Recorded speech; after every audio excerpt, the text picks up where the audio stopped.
پر نہ اب تک کسی کو کچھ دیا نہ بات پکی کی۔ نادر خان نے نہایت مستعدی سے جواب دیا، پچھلے مہینے ان کے کچھ بندے سودا طے کرنے کی نیت سے آئے بھی تھے۔ میں نے ان سے صاف صاف کہہ دیا، چودھری کی واپسی سے پہلے کچھ طے نہیں ہو سکتا۔ یہ تو نے بہت ٹھیک کیا، رحیم داد خوش ہو کر بولا۔ میں نے اس بارے میں شاہ جی سے بھی گل بات کی تھی۔ اس نے مشورہ دیا ہے کہ ابھی تو برسات کا موسم ہے، پانی ویسے ہی بہت ہے، بارش کے بعد جب پانی کی کمی ہو جائے تب سودا کرنا ٹھیک رہے گا۔ شاہ جی نے مشورہ تو ٹھیک ہی دیا۔ نادر خان نے رحیم داد کی ہاں میں ہاں ملائی۔ جب پانی کی کمی ہو تو اپنے موگھوں سے زیادہ پانی نکالنا شروع کر دیا جائے، فصلیں خراب ہونے لگیں گی تو بہت سستے مول زمینیں مل جائیں گی۔ پر شاہ جی تو یہ بھی کہتا تھا کہ ابھی غلام محمد بیراج تیار نہیں ہوا، سندھ میں بیراجوں کی زمینوں کی الاٹمنٹ کیسے شروع ہو گئی؟ رحیم داد نے نادر خان کو مطلع کیا، زمینوں کی الاٹمنٹ تو تب ہی ہونی چاہیے جب بیراج بن کر تیار ہو جائے۔ مجھے تو جی بیراجوں کی زمینوں اور ان کی الاٹمنٹوں کے بارے میں کچھ پتہ نہیں۔ نادر خان نے اپنی لا علمی کا اظہار کیا۔ اور اب تو آ ہی گیا ہے، جو طے کرنا ہوگا طے کر لینا۔ اس نے بات کا رخ بدلتے ہوئے دریافت کیا، دلاور والا کی زمین کا کیا بنا جی؟ وہ تو بہت جھگڑے کی زمین ہے، مزارے اتنے سرکش اور جھگڑالو ہیں کہ میں تجھے کیا بتاؤں۔ انہوں نے تو بہت رولا کیا، کسی طرح قبضہ دینے کو تیار نہیں۔ جب ایسا ہے تو اس کے بارے میں کیا فیصلہ کیا؟ نادر خان نے دبی زبان سے کہا، میں نے تو جی پہلے ہی کہا تھا ایسے جھگڑے کی زمین اپنے پاس رکھنا ٹھیک نہیں۔ تو نے جو کہا تھا میں نے وہی کیا۔ رحیم داد نے مسکرا کر کہا، سردار عظمت اللہ دریشک کے ہاتھ اسے فروخت کر دیا، اب زمین کا قبضہ اس نے ہی حاصل کرنا ہے۔ جب قبضہ مل جائے گا تو وہ زمین کی قیمت یہاں آ کر ادا کر دے گا۔ اس کے بارے میں نے خود طے نہیں کیا، شہزور مزاری پر چھوڑ دیا ہے۔ شاہ جی کو بھی میں نے سب کچھ بتا دیا ہے، اس کی کوٹھی پر لکھا پڑھی ہو جائے گی۔ یہ تو جی بہت ہی ٹھیک ہو گیا، نادر خان نے مسکرا کر تائید کی۔ بارش رکی ہوئی تھی۔ رحیم داد اٹھ کر کھڑا ہو گیا، اپنے کمرے میں گیا۔ نادر خان نے فصل کی جو رقم دی تھی اسے لوہے کی مضبوط ٹرنک میں رکھ کر تالا لگایا، واپس آیا اور نادر خان کے ہمراہ خریف کی فصل کا معائنہ کرنے کھیتوں کی طرف چلا گیا۔ رحیم داد نے عبداللطیف کو بلایا۔ وہ آیا تو رحیم داد نے مسکرا کر پوچھا، تجھے ادھر کوئی تکلیف شکلیف تو نہیں؟ نوکر تو مہمان خانے میں موجود ہی رہتا ہے، جس چیز کی ضرورت ہو اسے بتا دینا۔ آپ کی مہربانی ہے چودھری صاحب، میں بہت آرام سے ہوں۔ عبداللطیف نے اسے اطمینان دلایا، مجھے یہاں کسی بات کی تکلیف نہیں۔ اس نے رسان سے اپنی خواہش کا اظہار کیا، اگر سفر کی تھکن دور ہو گئی ہو تو کیوں نہ آج ہی شام سے پڑھائی کا سلسلہ شروع کر دیا جائے۔ رحیم داد نے بلا عذر اس کی بات مان لی۔ عبداللطیف شام کو کتابیں لے کر رحیم داد کے پاس پہنچ گیا اور تعلیم کا سلسلہ شروع ہو گیا۔ رحیم داد نے پڑھائی میں دلچسپی کا اظہار کیا۔ عبداللطیف بھی پوری توجہ سے اسے پڑھاتا، ہر لفظ اور ہر جملہ ذہن نشین کراتا۔ رحیم داد کہیں الجھتا یا اسے دقت پیش آتی تو نہایت صبر و سکون سے سمجھاتا اور نہایت وضاحت سے بار بار سمجھاتا۔ وہ رحیم داد کو صبح و شام دونوں وقت پابندی سے پڑھاتا رہا۔ ہفتہ بھر بھی نہ گزرا تھا کہ رحیم داد سے اجازت لے کر عبداللطیف لاہور گیا اور بیوی بچوں کو بھی لے آیا۔ ان کے ٹھہرنے کا انتظام بھی مہمان خانے ہی میں کیا گیا۔ رحیم داد کے پاس کوئی مہمان آتا ہی نہ تھا، پاس پڑوس کے زمینداروں سے اس کا میل جول بھی نہ تھا، سرکاری افسروں اور اہلکاروں سے بھی اس نے کبھی مراسم پیدا کرنے کی کوشش نہیں کی، لہٰذا مہمان خانہ عام طور پر خالی ہی رہتا۔ برسات کے موسم میں تو ویسے بھی کسی مہمان کے آنے اور قیام کرنے کی توقع نہ تھی۔ عبداللطیف نہایت سکون سے مہمان خانے میں ٹھہرا ہوا تھا۔ اس کی صحت پہلے سے بہتر ہو گئی تھی، جسم پر گوشت چڑھنے لگا تھا، چہرہ بھر گیا تھا، رخساروں پر ہلکی ہلکی سرخی جھلکنے لگی تھی۔ عبداللطیف کی بیوی کو کچھ عرصہ تو اجنبیت کا احساس ہوا، وہ بیزار اور اکتائی ہوئی رہتی، مگر جب جنت کے ساتھ میل ملاپ بڑھا تو اس کا دل لگ گیا۔ بیشتر وقت جنت ہی کے ساتھ ہنستے بولتے گزرتا۔ جنت بھی ہر طرح اس کی مدد کرتی، دل جوئی کرتی۔ نادر خان کا رویہ بھی عبداللطیف کے ساتھ بہت اچھا تھا، وہ ہر طرح اس کا خیال رکھتا۔ عبداللطیف زیادہ تعلیم یافتہ بھی تھا، لہٰذا نادر خان کو لکھنے پڑھنے کے کام میں اس سے مدد ملتی۔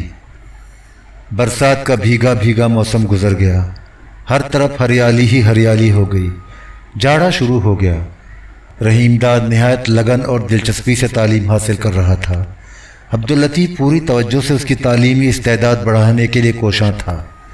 رحیم داد نے پینا پلانا بہت کم کر دیا تھا، کبھی ہڑک اٹھتی تو کمرے میں تنہا بیٹھ کر شغل کر لیتا۔ نادر خان کی غیر حاضری میں وہ کبھی کبھار چوری چھپے جنت کو اپنے کمرے میں بلا لیتا، مگر اب وہ بہت محتاط رہتی تھی، کترانے اور دور دور رہنے کی کوشش کرتی۔ عبداللطیف کی بیوی میں اس نے کبھی دلچسپی کا اظہار نہ کیا، وہ سیدھی سادھی گھریلو عورت تھی، بھدی اور کمگو بھی تھی، بناؤ سنگھار کا بھی شوق نہ تھا۔ ویسے بھی رحیم داد استاد کی حیثیت سے عبداللطیف کا خاصا احترام کرتا تھا، حالانکہ وہ عمر میں اس سے بہت بڑا نہ تھا۔ جاڑا بھی ختم ہو گیا، کھیتوں میں گندم اور جو کے ہرے بھرے پودے لہرا رہے تھے، گرمی کی آمد تھی، مگر اس عرصے میں نہ احسان شاہ نے رحیم داد کو بلایا اور نہ ہی رحیم داد اس سے ملنے کے لیے لاہور گیا۔ دلاور والا کی زمین کے بارے میں کوئی اطلاع نہیں ملی۔ حسب وعدہ نہ سردار شہزور مزاری اس کے پاس آیا اور نہ سردار عظمت اللہ دریشک نے کوئی پیغام بھیجا۔ رحیم داد کو تشویش پیدا ہوئی اور اس میں برابر اضافہ ہوتا گیا۔ اپریل کے آغاز میں رحیم داد ایک صبح اپنی جیپ میں بیٹھا اور لاہور کے لیے روانہ ہو گیا۔ احسان شاہ کی کوٹھی پر پہنچا، وہ تو نظر نہ آیا مگر مہربان علی مل گیا۔ رحیم داد کو دیکھتے ہی مسکرا کر بولا، میں تو تیرے پنڈ کی طرف آنے کا ارادہ کر رہا تھا، تو آ گیا، یہ ٹھیک ہوا۔ چودھری، لائل پور کی زمین کا تصفیہ ہو گیا ہے، قبضہ بھی مل گیا۔ یہ خوشخبری سننے کے بعد رحیم داد سارا گلا شکوہ بھول گیا، اس کا چہرہ مسرت سے دمکنے لگا۔ پوچھا، شاہ جی کدھر ہے؟ وہ کل ہی کراچی گیا ہے، مہربان علی نے مطلع کیا۔ مجھے کہہ گیا تھا کہ تجھے لائل پور کی زمین کے بارے میں خوشخبری سنا دوں۔ شاہ جی کراچی کیوں گیا ہے؟ جہاں تک مجھے پتا ہے وہ اپنی کمپنی جوائنٹ اسٹاک ایکسچینج میں رجسٹر کرا چکا ہے، مہربان علی نے بتایا۔ ٹیکسٹائل مل لگانے کا پرمٹ اور مشینری امپورٹ کرنے کا لائسنس نکلوانے گیا ہے، بینک سے قرضہ بھی لینا ہے۔ وہ کھل کر مسکرایا، تجھے تو مجھ سے زیادہ پتہ ہونا چاہیے، تجھے تو کمپنی کا ڈائریکٹر لگایا گیا ہے، میں نے تو ساری ہی دستاویزات دیکھی ہیں۔ شاہ جی نے مجھے بتایا تو تھا، آگے کا مجھے پتہ نہیں، رحیم داد نے صاف گوئی سے بتایا۔ شاہ جی کب تک لوٹے گا؟ اس دفعہ تو جی اس کا لمبا ہی پروگرام ہے، پتہ نہیں کب واپس آئے، بتا کر بھی نہیں گیا۔ سردار شہزور مزاری یا سردار عظمت اللہ دریشک تو پچھلے دنوں ادھر نہیں آئے؟ رحیم داد نے دریافت کیا، اس کے لہجے سے بے چینی آشکارا تھی۔ میرے سامنے تو جی دونوں میں سے کوئی نہیں آیا، مہربان علی نے لا علمی کا اظہار کیا۔ شاہ جی نے بھی ان کے بارے میں کچھ نہیں بتایا؟ رحیم داد نے مزید پوچھ گچھ نہیں کی، اسے جو کچھ معلوم کرنا تھا معلوم کر چکا تھا۔ اس نے احسان شاہ کی کوٹھی پر ایک روز قیام کیا، دوسرے روز وہ واپس جانے لگا تو مہربان علی موجود تھا۔ رحیم داد اپنی جیپ میں جا کر بیٹھا تو مہربان علی نے کہا، چودھری مجھے بھی جانا ہے، کوٹھی کے نامکمل حصے کی تعمیر کے لیے اینٹوں کا بندوبست کرنا ہے، ادھر اینٹوں کے بھٹے ہیں، مجھے وہیں جانا ہے، تو مجھے ادھر چھوڑ دینا۔ ضرور چھوڑ دوں گا، رحیم داد نے مسکرا کر مہربان علی سے پچھلی نشست پر بیٹھنے کا اشارہ کیا۔ ڈرائیور کو ہدایت کی، عابد جیپ فیروز پور روڈ کی طرف لے چل، مہربان کو ادھر پہنچانا ہے۔ مہربان علی پچھلی نشست پر بیٹھ گیا، جیپ تیزی سے سڑک پر دوڑنے لگی، فیروز پور روڈ پہنچی۔ مہربان علی اینٹوں کے ایک بھٹے کے سامنے اتر گیا، جیپ آگے بڑھی، میل بھر سے بھی کم راستہ طے کیا ہوگا کہ ڈرائیور نے اسے روک کر ایک سائے دار درخت کے نیچے کھڑا کر دیا۔ ڈرائیور کو ریڈیٹر میں پانی ڈالنا تھا، وہ ٹین کا خالی ڈبہ ہاتھ میں دبا کر ایک طرف چلا گیا۔ رحیم داد بھی نیچے اترا اور جیپ کے قریب ہی کھڑا ہو گیا۔ سڑک کے دونوں طرف جگہ جگہ اینٹوں کے بھٹے تھے، ان کی چمنیوں سے گاڑھا گاڑھا سیاہ دھواں اٹھ کر فضا میں تحلیل ہو رہا تھا۔ رحیم داد نظریں اٹھائے اس سمت دکھ رہا تھا جدھر ڈرائیور گیا تھا۔ وے چودھری،